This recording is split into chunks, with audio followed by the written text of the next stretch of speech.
Jer mi ulazimo u jednu novu industrijsku revoluciju, to je robotizacija, reciklaža.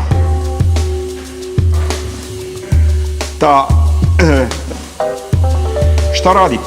Gdje je plan za reciklažu do 2020. za Hrvatsku? Hrvatska je još u zagrljaju postkomunističke konfuzije. Te mastodone smo vidjeli tamo što su ostali iz Jugoslavije. Za piromane ljudi pade korov. Iz nacionalnih parkova se izvlači stotine olupina.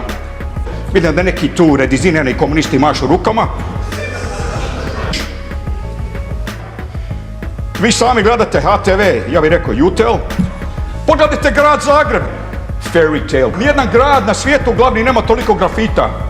Jer ti su ljudi vodili rat ne samo protiv Boga, nego protiv prirode. A o jednom zagađenju ne govorimo, a to je metalno zagađenje tog bivšeg sustava. Druže, snađi se.